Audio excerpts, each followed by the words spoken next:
Le petit monde de Billy. Ce matin, il n'y a pas de petit monde. Hier, j'ai été à l'hôpital avec mon fils, puis ça m'a pas mal occupé. Rassurez-vous, William va bien, c'est juste une otite, mais l'histoire est un peu plus complexe que ça. Ma blonde m'appelle pour me dire d'aller chercher William à la garderie parce qu'il fait de la fièvre. Donc, je vais le chercher.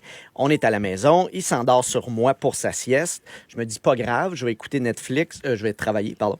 Et 1h30 plus tard, il se réveille quand même assez péniblement. Il relève sa tête. Son regard devient comme fixe. Il se met à shaker.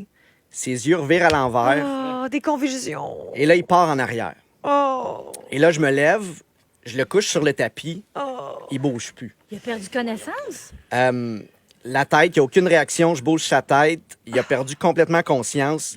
Il respire pas. Mettons, dans les images pas le fun que j'ai gravées dans ma tête, celle-là vient de clencher la fois où j'ai ouvert par erreur la porte puis j'ai vu grand-papa tout nu, là. J'appelle 911. En appelant, William se réveille et il recommence à respirer. Je le prends. Il est vraiment amorphe. Il est mou.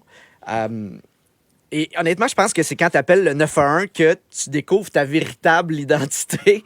On dirait que ce que tu es vraiment ressort. En situation de stress, Moi, quel homme je dans la suis. vie, j'aime pas déranger les gens. Et la première phrase que j'ai dite, c'est « Écoutez, je suis désolé de vous déranger. » Hey, c'est bon! La femme au bout de la ligne était vraiment rassurante. Bravo pour son travail. En même temps, ça serait weird qu'elle réponde en faisant « Yo, tu me niaises! » Je t'ai occupé, man. Là, elle m'a dit, bon, écoutez, l'ambulance s'en vient. Elle m'a dit, ça se pourrait peut-être que ce soit des convulsions fébriles. Tu sais, elle peut pas porter de diagnostic, mais elle essaye de me rassurer.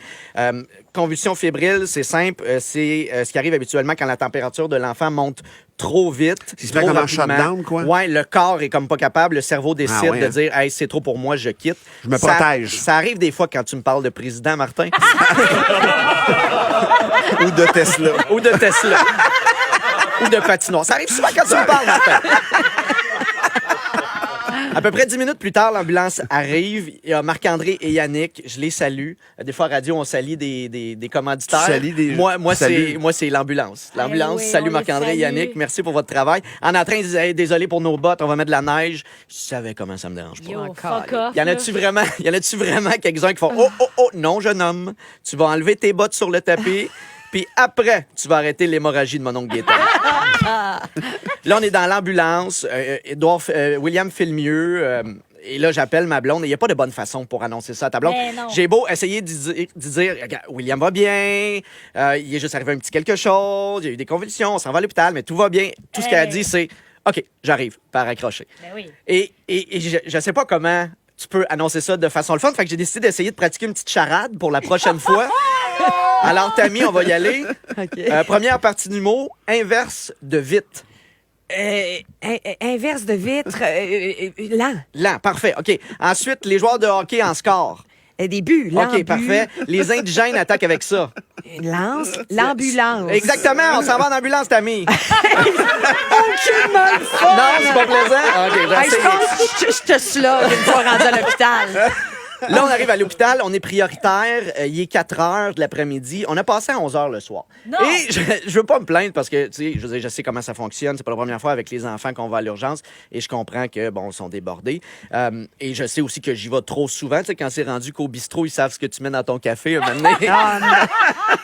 Après ça, William a été vu par le médecin. Il a dû passer des tests, prise de sang, prise de culture dans le nez pour la grippe, je sais pas trop, là, Ouais. mais peu importe. Prise d'urine aussi avec un cathéter. Bref, la joie pour le petit bonhomme. Oh. C'est plate qu'il ait juste 1 an, sinon il aurait pu donner son cellulaire parce que je pense que moi, j'ai tout ça sur mon cellulaire, de la mort, du sang, de l'urine. Après le test, le docteur nous dit on va attendre les résultats, ça devrait pas être long, 1h30, 2 heures. Ce qui est tout le temps drôle, hein, comment la notion d'un docteur pour le temps peut être différente de la mienne, 1h30, 2 heures. Ça a pris 3 heures. On est sorti de là, il était 2h30 du matin. Finalement, les tests sont corrects. Il y a juste une otite. On est arrivé à la maison, j'ai endormi William, je me suis couché sur le lit, mon cadran a sonné. C'est sûr! J'ai pas dormi. Depuis que William est né, on dort pas beaucoup, il fait pas des belles nuits, puis il n'y a pas une journée où moi, ma blonde, on se dit pas, gars, ça serait le fun que tu dormes William ce soir, on serait bien content.